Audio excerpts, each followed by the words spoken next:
Sveiki! Esmu Melda Kuzņecova, un šī nav vienkārši kārtējā online lekcija. Tas ir mans apkopotais pacienta koncepts, detalizēta karte par trauksmes un panikas lēkmju labirintiem no pacientu skatu punkta. Es zinu, cik viegli ir apmaldīties bailēs, tāpēc šeit nebūs vieta tukšām frāzēm. Ir jābeidz meklēt mistiskās metodes, kas noņems jūsu mocības, bet es uzskatu, ka ir jāsāk ar mūsu saknēm, ar anatomiju, ar bioķīmiju, un ja mēs runājam par prāta mehānismiem, tad es fanoju par kognitīvu behaviorālo terapiju, par ko es ārkārtīgi daudz runāšu lekcijas laikā. Jo mana lekcija ir par to, kā beigt skatīties uz savu organismu kā uz biedējošu monstru, it sevišķi ar to, kas ar mums šobrīd notiek, un ieraudzīt tajā visā loģiku, saprotamu mehānismu. Salikšu pa plauktiņiem. Lai jūs saprastu, kā es pieeju pie sarežģītām lietām, piemēram, ja mēs fiziķim pajautātu, pastāsti, kas ir centra bēdzes spēks. Fiziķis teiktu, tas ir inerciāls spēks, kas darbojas uz objektu, kas pārvietojas pa liektu trajektoriju un ir vērsts prom no rotācijas centra. Un es to vienkārši paskaidrotu, ka centra bēdzes spēks ir tas moments, kad tu karuselī ar zilām rokām turies pie štangas un centies, lai tevi griešanās mirklī neiemet dobē. Es neesmu ārsts, es neesmu terapeits, es neārstēju trauksmi, es to tulkoju. Sarežģīto padaru vienkāršu, zinātniski pamatotu un praktiski pielietojumu. Un uzsveru, manas piedāvātās zināšanas neaizstāja ārsta vizīti. Tas man bija jāpasaka. Sāksim ar to, ka es esmu somatoformas veģetīvās disfunkcijas veterāne. Man pirms daudziem gadiem tas bija ļoti smagā formā. Kūļājos un veiksmīgi ar to tiku galā. Un es sapratu, ka kaut kā līdz manim nonāca šī ziņa, ka man vajag stāstīt par šo tēmu, runāt par šo tēmu. Un tajā laikā es strādāju vadošā sporta klubā Latvijā, un man darba devējs atļāva novadīt pirmo lekciju klātienē par šo tēmu. Es kā pacients stāstīju, es biju visu to informāciju salikusi kopā, visu tas, kas man ir palīdzējis. Un es sapratu, ka cilvēkiem ārkārtīgi tas patīk un noder, un tad es sapratu, ka tad es būšu tas, kas būs tas grāmatu tārps, kas ošņāsies savā organismā, literatūrā un to visu apkopos un kādam varbūt noderēs, kādam es ietaupīšu laiku, kādus motivēšu. Jo tiešām šī informācija, ar kuras dalos, tur būs gan mans personīgais viedoklis, kas ir tāds subjektīvs, bet lielākā daļa būs ar atsaucēm, tas, kas jau ir, kas jau strādā un kas ir zinātniski pierādīts. Jo tātad vēlreiz mans uzdevums ir iemācīt šo kaitījumu, ieraudzīt pareizi, jo šim stāvoklim raksturīgi ir tas, ka neciešamie simptomi sašaurina apziņu un traucē loģiski izvērtēt apstākļus, kas ir pilnīgi loģiski.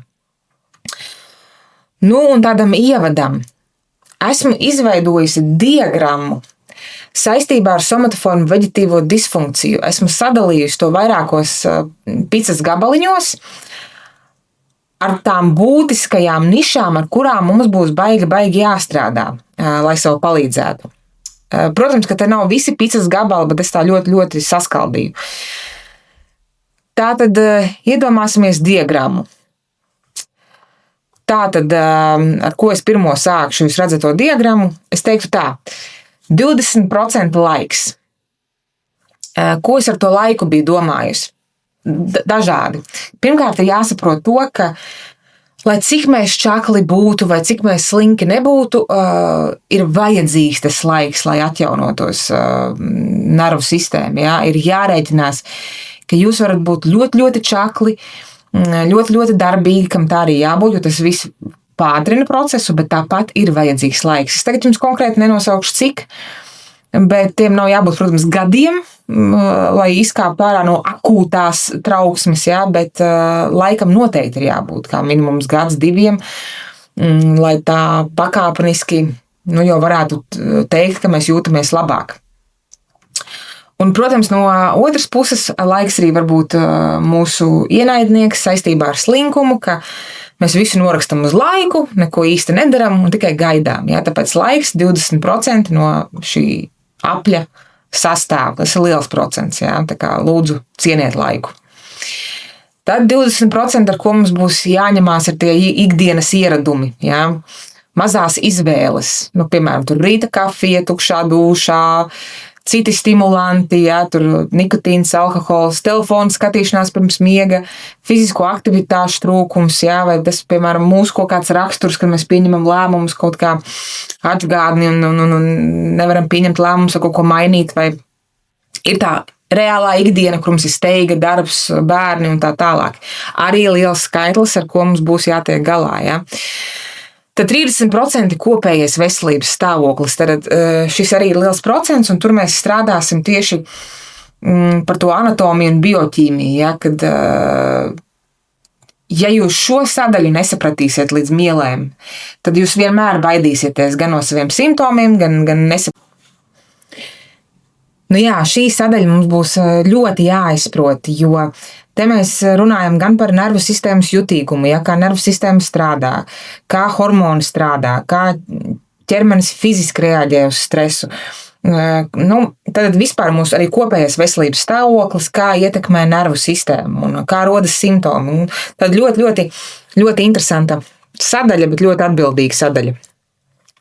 Lūk, un tad tas vēl viens pīrāgs arī, kas sastāda lielu daļu, tās ir domas. Un, kā jau minēju, es fanoju par kognitīvu behaviorālo terapiju.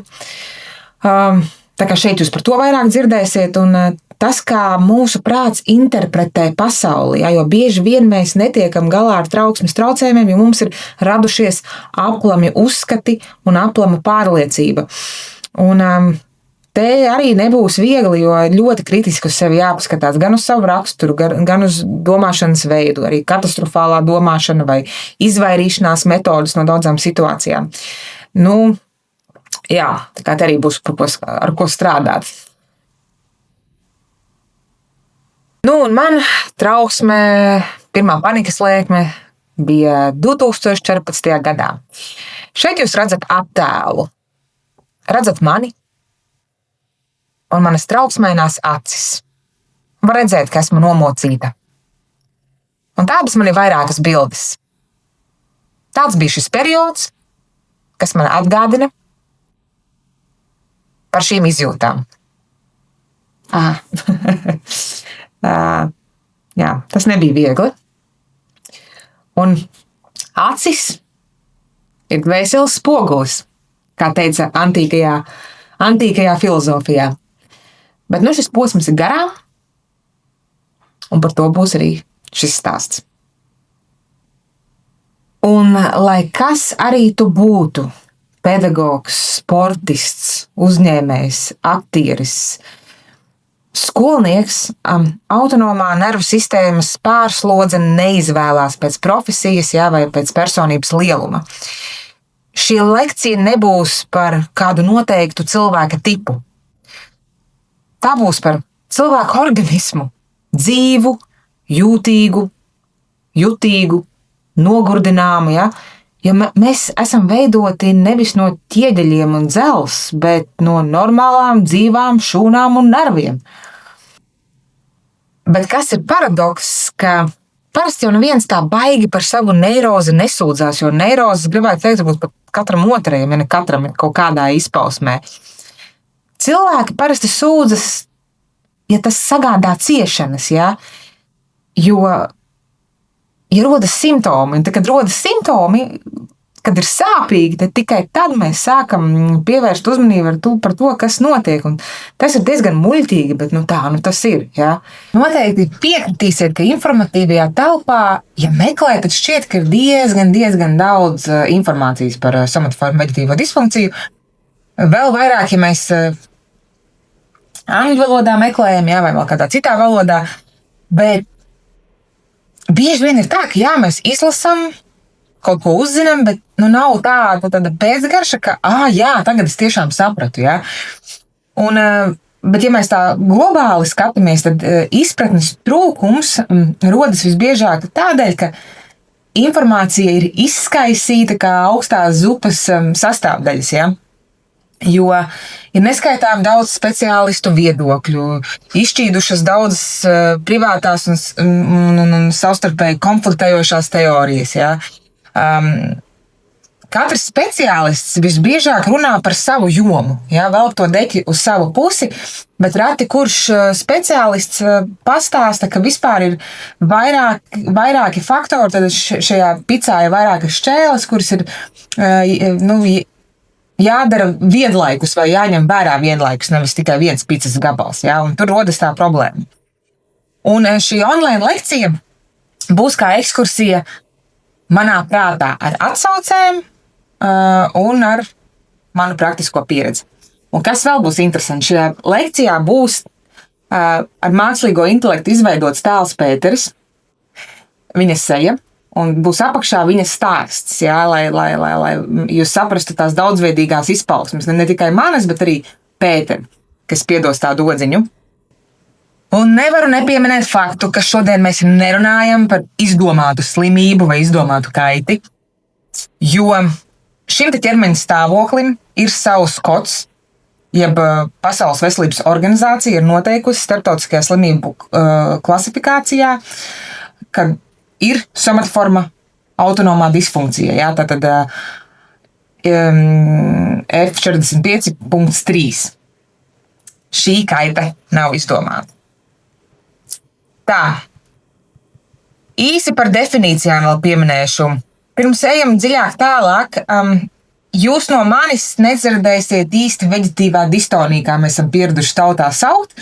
Īsi paskaidrošu, ka veģetīvā distonija ir ļoti nekorekts apzīmējums šai te kaitai, tādēļ starptautiski vispār tā nesaka, ja? Jo veģetīvā distonija nāk no padomju laikiem, kad tajā laikā, kad valdīja sociālisms, nedrīkstēja būt kaut kādas mentālas problēmas. Jūs jau zinat, kad tajā laikā psihiatriskās iestādes izmantoja kā cilvēku sodīšanu un vienkārši, piemēram, kaut kāds intelektuāļus iesprostoja tur un visi. Jā. Tad mentāls problēmas neeksistēja, jo visiem taču bija darbs, visiem bija labi. Tāpēc tie cilvēki, kas reāli nāca ar šiem te simptomiem un ārsts neko nevarēja atrast, viņš ļoti labi saprata, par ko ir runa, bet viņš nedrīkstēja diagnozē rakstīt kaut ko saistībā ar mentālo veselību, tāpēc padomju laikos iegājās veģetīvā, kas ir kā jārunā par šo nervu sistēmas daļu, bet distonija vispār ir kaut pilnīgi cita diagnoze, tas ir muskuļu tonas traucējumi, jā, lai tas izklausās vairāk medicīniski, nevis psihiatriski, jā. Un tādēļ ir jāsaka, kā ir pareizi. Ir pareizi somatoforma, veģetīvā disfunkcija. Tas ir tāds no latīniskā varianta. Ārzemēs runā vairāk par trauksmes traucējumiem, lai gan es ticu, ka man kaut kur varbūt iztruks veģetīvā distonija, bet es vienkārši cenšos runāt pareizi. Ja? Un tāpat arī es mazāk teikšu, ka veģetīvā nervu sistēma, bet vairāk autonomā nervu sistēma. Tas ir viens un tas pats, taču arī pasaules zinātnē un medicīnā šis apzīmējums pieņemtāks un precīzāk raksturo sistēmu, ja, kas, par ko mēs runājam, autonomā nervu sistēma. Un īsi par sevi kā pacientu sākumā. Jā, man tas sākās 2014. gadā, kur to es stāstīšu mazliet vēlāk, un kā sākās. Bet es tiešām biju arī tas izmisušais pacients, kurš skraidīja pa medicīnas iestādēm, kā ar piespraustu brīnumsvecīti aizmugurē. Ja? Panikā, steigā un ar milzīgu kaut kas nav kārtībā jautājumu. Tagad atceroties un atskatoties, es saprotu, ka tā bija normāla reakcija, jo man tajā laikā praktiski nebija nekāda sajēga, kas ir somatoforma veģetīvā disfunkcija. Un tādēļ arī valdīja izmisums, bailes, nogurums, tā es raksturoju pašu sākumu, ja? Es tiešām uztvēru sevi kā morāli invalīdu, sevi arī grauzu ļoti daudz, analizēju, kas varēja darīt to savādāk, kāpēc es darīju tā, kāpēc šitā, man likās, ka es vairs nevarēšu normāli darbā atgriezties, kādam būs mani jāuztur, visādas katastrofālās domas nāca prātā. Bet paldies Dievam, ka tajā laikā mani dīdīja gados jaunā enerģija, lai gan tepat nav nozīmes gadiem, jo jebkurā dzīves posmā mēs gribam dzīvot kvalitatīvi. Ja? Un, protams, man paveicās arī par to, ka man blakus bija mamma, tajā laikā es vēl dzīvoju pie mammas, un viņa tiešām viņa bija ļoti pacietīga, iejūtīga, atbalsta persona. Jā, viņa arī man ļoti daudz centās, lai gan arī viņa pati tajā laikā, protams, neizprata līdz galam, kas ar mani notiek, bet, viņa tiešām ļoti centās kaut vai elementāras lietas uzturā man nodrošināt, jā, vai izvilkt mani ārā kaut kur pastaigāties, jā, vai dot kaut kādus citādus foršus uzmundrinošus lasīt. Viņa ļoti man palīdzēja. Lūk, un pirmais gads man bija ļoti mokošs, teikšu tā, mokošs, bet es uzskatu, ka tā tam ir jābūt. Te ir tas laiks, par ko es stāstīju, ka laiks ir jārēķinās, ka ir jāiepazīst visa seja trauksmē. Jā. Ir, protams, jāpiedzīvo pirmās panikas laikmas, ir jāpiedzīvo bailes, fobijas, kas nāk ļoti ātri, jo mēs esam pilnīgi izmisuši. Jā. Un tikai tad, kad tu esi vairāk kārt jau to piedzīvojis, tu vari jau teikt, ka tu sāc saprast vispār, kas atkārtojas, kas neatkārtojas, un tad mēs tikai varam teorētiski tikt uz priekšu. Tā kā tas pirmais gads parasti ir tāds, jā. Pat varbūt dažiem ilgāk mazliet. Bet, jā, un es arī gāju pie dziedniekiem, visādas alternatīvās metodas, testēju sevi, jā. Bet es tiešām vienā brīdī man kaut kāds klikšķis notika, ka es sapratu, ka baigi izbasīja šitas te viss pasākums. Man ir jādomā, kas man pavadīs līdz darbam, man ir jādomā, kā es darbā kaut ko vispār izturēšu. Man tas viss apnika un tiešām es sāku ar baigo entuziasmu, un tas pārauga tādā azartā, un manās rokās nonāca Andreja Kurpatovu grāmatas. Es pilnīgi daudz ko tā kā athodu, sapratu un pilnīgi iegāju azartā. Un tā es varētu teikt, ka 16. gadā tad 2 gadi. Tad pirmais gads bija murgs, otrais jau bija atjaunošanās process, un trešais jau bija uzturēšanas process. Jā. Tā kā es diezgan īsā laika posmā salīdzinot sevi parāvu uz augšu. Un pēc tam, protams, kaut kad dažreiz veģetīvā sprāgāja, bet es arvien spēcīgāk un spēcīgāk to uztvēru. Un tagad ir tā, ka ja man kaut kas izlien ārā, tas ir tāpat kā nošķavāšanās vai kaut kāds vēdra sāpes vai kakla sāpes, tu jau zini, ko darīt un kad tas pāries. Ja? Ko sākam? Šī online lekcija balstīsies uz 3 moduļu sistēmu, jeb, kā es saku, uz mieru sistēmu, uz 3. Lekcija būs, protams, vairākos, kā redzat, smalkākos video sadalīta, bet kopumā 3 moduļi. Tātad tas 3 galvenās nišas, par ko mēs runāsim. Pirmā ir saproti sistēmu, jā, izproti autonomās nervu sistēmas lielā bosa, kā saka, spēles noteikumus. Tad būs saskati kairinātājus, jā, pārtrauc šo te bosu raustītai zūsām.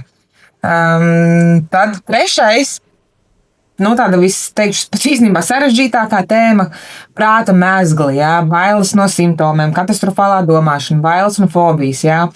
Un tad šeit mēs pielietosim KBT. Un tāds mazliet ieteikums klausoties šo online lekciju. Pirmkārt saprast, ka mūsu mērķis nav pilnībā atbrīvoties no trauksmes, tas nav reāli un nav arī vajadzīgi, jo trauksme ir dabiskas dzīves sastāvdaļa. Svarīgi ir panākt to, lai tie nav kā cieši spiedoši apavi, jā, ar kuriem mēs nevaram paiet. Un es apzinos, ka somatoforma veģetīvā disfunkcija katram no jums izpaužas atšķirīgi. Gan intensitātē, gan pieredzē, ja kāds šobrīd ir pilnīgā izmisumā pēc pirmās panikas lēkmes vai trauksmes, ja, un klausās šo lekciju, kādam jau tas ir 10 gadus, kāds cits jau to ir sapratis, un to jau pat ir sakārtojis, bet vienkārši vēlas dzirdēt varbūt manu redzējumu. Un jā, katram no mums ir savas personīgās iezīmes, jā, savs temperaments. Tāpēc atvesļošanās ceļš katram noteikti ir atšķirīgs, bet šajā lekcijā es runāšu par pamata lietām, kas ir svarīgas, jā, ikvienam. Tas ir tas pamats un bāze. Tāpēc aicinu lekcijas laikā neierobežot uzmanību tikai ar saviem aktuālajiem jautājumiem, bet klausīties plašāk. Nevis, tas jau ir par citiem, ja, tas nav par mani, nē. Šeit ir ļoti būtiski noklausīties visu lekcijas ciklu. Jā, pat ir daudz, kas šķiet, es jau to zināju, bet tāpat Ir daudzas atklāsmes, klausoties to kopbildi, tāpēc jau ir tas mērķis taisīt to kopbildi. Ja? Un arī atceraties, ka tas nenozīmē, ka jūs nesadzirdat šajā online lekcijā tieši savu identisko simptomu vai savu identisko situāciju, jo pats svarīgākais ir saprast, kā mēs jūtamies, ko darām, kur paši sev liekam šķēršļus un kādas klasiskās kļūdas mēs parasti pieļaujam un kā tās novērst. Un, ko es vēl vēlos piebilst, ja jums ir vēlme ar mani norganizēt kādu online sarunu tieši par jūsu situāciju, par jūsu simptomiem, ja vēlaties šo atbalstu, droši rakstiet meldra.kuznecova@gmail.com un vienosimies par sarunu. Vai somatoformu veģetīvo disfunkciju var iedalīt līmeņos? Es teiktu, ka var. Un es to arī esmu izdarījusi, balstoties uz savas pieredzes, loģikas un psihodinamiskā skatījuma. Daudz no jums atcerās spēli Mario. Tā bija viena no pirmajām video spēlēm, kur šis vīriņš lēkāja un cīnījās dažādiem šķēršļiem un mēģināja tikt no līmeņa uz līmeni. Kādēļ ir svarīgi šo ķermeņa stāvokli iedalīt līmeņos? Jo kā ar jebkuru problēmu, ar kuru mēs cenšamies tikt galā, mums kaut kādā veidā ir jācenšas izmērīt progress vai jāsaprot regress. Un tieši tādēļ esmu izstrādājusi 5 līmeņus, jo ko esmu sapratusi, ka katrā fāzē mēs piedzīvojam atšķirīgu simptomu intensitāti, emocionālos stāvokļus un uzvedības modeļus.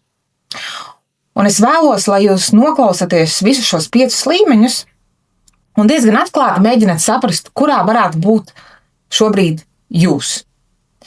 Jo kas ir jāņem vērā? Tāpat kā video spēlē, mēs varam lēkāt pa līmeņiem, mēs varam nonākt uz augstāko līmeni un atlikt atpakaļ uz pirmo, kas arī ir diezgan tipiski somatoformu veģetīvai disfunkcijai, ka ir progress, ir regress, ir progress, ir regress, ir progress, progress, progress.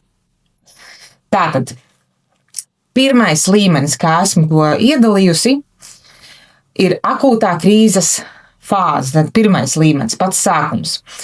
Un te es vēlos teikt, ka īsti nevar izmērīt, cik ilgi var uzturēties šajā pirmajā vai otrajā vai trešajā līmenī. Bet svarīgākais ir tas, lai jūs saprotat, ka ir agrāk vai vēlāk jābūt progresam un ir jāanalizē, kādēļ jūs netiekat nākamajā līmenī vai kādēļ jūs iestrēgstat kaut kādā konkrētā līmenī un netiekat līdz tam 5.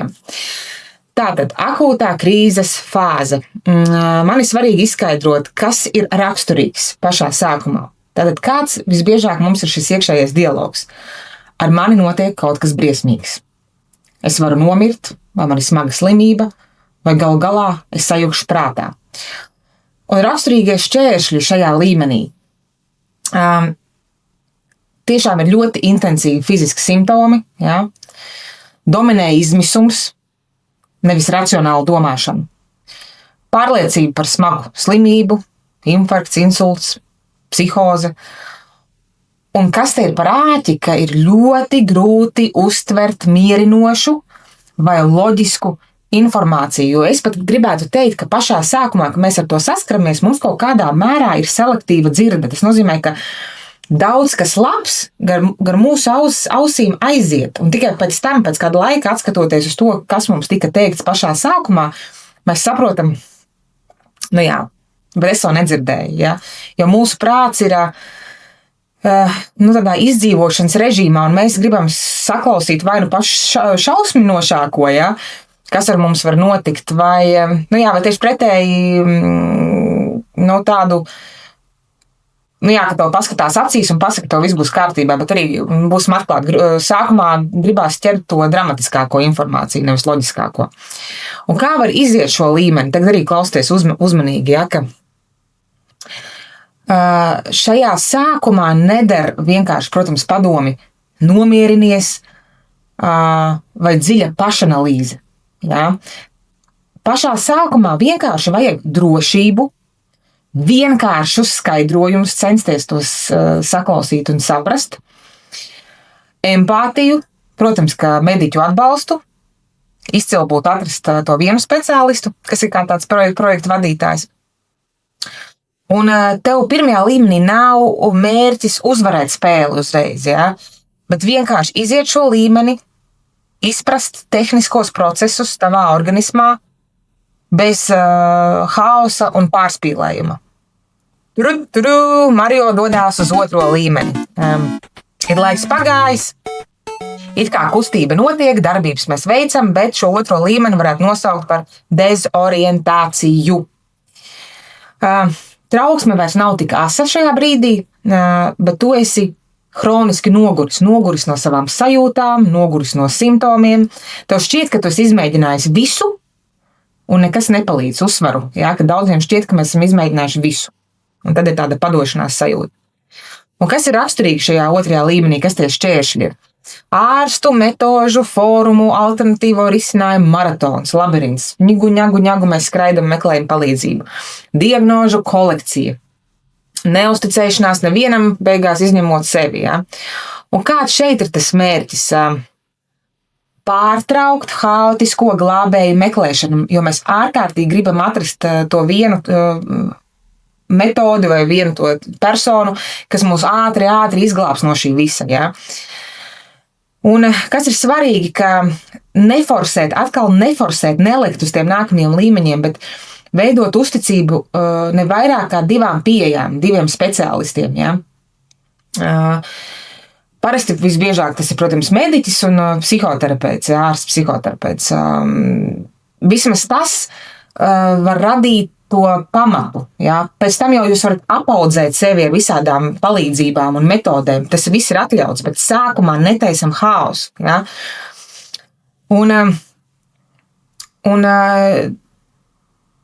Un šeit ir svarīgi jau šajā līmenī sākt saskatīt likumsakritības kaut kādas jau, ka pēc entās panikas lēkmes jūs vēl neesat nomiruši, pēc entās panikas lēkmes jūs vēl neesat sajukuši prātā, pēc entās panikas lēkmes jums vēl nav atklāts infarkts. Ja? Tā kā sākt jau lēnām šajā otrajā līmenī saskatīt likumsakritības. Pat ja ir grūti, pat ja esat noguris, bet sākt jau kā sunīti sostīt pļaviņu. Ja? Nu tālūk, un ar šo osņāšanos mēs lēnām varētu nonākt trešajā līmenī, ko sauc izzināšanas un testēšanas fāze. Un kāds šeit ir iekšējais dialogs? Varbūt tomēr tam visam ir loģika, bet es vēl īsti neusticos. Ja? Kas ir raksturīgi, kas jau ir tā kā pozitīvi, ka interese par trauksmes mehānismiem jau sāk rasties, kaut kas jau tu sāc saprast. Ja? Kaut kādas metodas jau tiek izprastas, bet netiek darītas regulāri, jo tomēr tāpat māc šaubas un, trešajam līmenim, kas ir raksturīgi, ka progress nav kā taisna līnija, bet tu sāc kaut ko darīt, bet ir augšas, lejas, tu tā kā tādā centrifugā jau sāc nonākt. Ja? Tu jūties labāk, tad atkal pakrīti, ja? Bet tas nav zaudējums. Tā ir testa fāze, kurā mēs normalizējam kritienus un mācāmies nepadoties pie pirmajām šaubām. Tātad nervu sistēma jau sāk just, ka tiek kaut kāda iejaukšanās notikta, ja? Kad tu kaut ko dari. Un tas ir normāli, kad ir viņveidīgs šis progress. Un ir svarīgi šajā līmenī ieviest kaut kādu struktūru, par ko mēs arī online lekcijā daudz runāsim. Struktūra. Un ir ļoti svarīgi strādāt ar šo pretestību, kas visu laiku nāk mūsu prātā, un jāstrādā ar motivāciju. Un tad mēs ielecam 4. līmenī, kas ir diezgan tāds svarīgs, būtisks, aktīvo pārmaiņu fāze. Un te iekšējais dialogs ir kāds. Es saprotu, kas ar mani notiek. Tu vairs nesāc kontrolēt katru simptomu. Tu jau sāc aptvert. Joprojām ir tā, ka niķojās šī nervu sistēma, bet jums jau mazāk bailes, un jūs ar to strādājat kā tiešām ar tādu veselības problēmu. Tad jums jau ir kaut kāda regulāra prakse, ko jūs darat, apzinātas rīcības, dziļāka izpratne par trauksmes mehānismiem, jūs jau jūtaties drošāk, būtiski samazinās katastrofālā domāšana, ja, kas ļoti izteikta. Kontrolas vietā uzticēšanās sev. Un kā vēl iziet šo līmeni, kā iziet līdz tam finišam, ka nostiprināt jaunos ieradumus. Jā, atkal nemeklēt jaunus, bet pie kaut kā strādāt ilgtermiņā. tad notiek tāda atgriešanās dzīvē, attiecības, darbs, intereses. Jūs jau jūtat, kad tā personība jums jau lēnām atgriežas. Un, notiek pamatīgs darbs. Un tad, protams, ir fināls. Mario ir ielaicis finālā, 5. līmenī. Integrācijas un uzturēšanas fāze.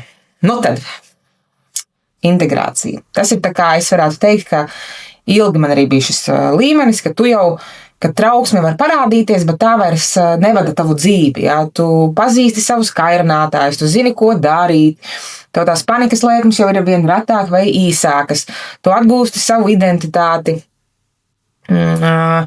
Lūk, un šis jau ir tāds, ka tu jau ļoti labi apzinies, un tu vairs neesi tajā akūtajā krīzes fāzē, tev vairs nav tās neizturamās trauksmes, neizturamās bailes, neizturamās fobijas, ka tu jau zini, kas tev ir jādara vai nav jādara, lai maksimāli izvairītos no ļoti spēcīgas trauksmes vai panikas lēkmes. Tas ir tas līmenis, kas ir jāsasniedz, un viņš ir sasniedzams.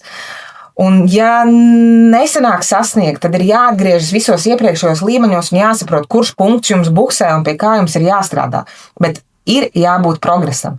Tas par šiem 5 līmeņiem. Kurā esi tu šobrīd? Sākam ar pirmo moduli. Saproti sistēmu. Ja? Un tad jau mēs automātiski aiziesim pārējos 2 moduļos. Sāksim ar mūsu Pēteri, iepazīsimies. Šis ir Pēteris. Jau dramatiska bilde, ja? Pēterim arī bija tā diena, kad viņš piedzīvoja savu pirmo panikas lēkmi.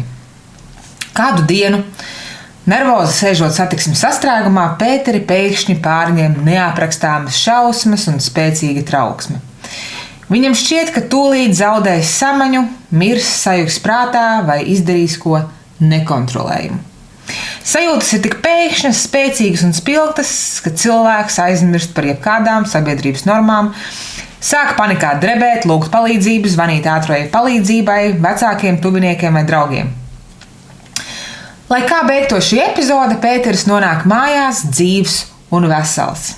Pēc kāda laika viņš atgūstas un turpina dzīvot it kā ierastu dzīvi. Tikai tagad izvairās no lielveikaliem, sastrēgumiem, drošības pēc.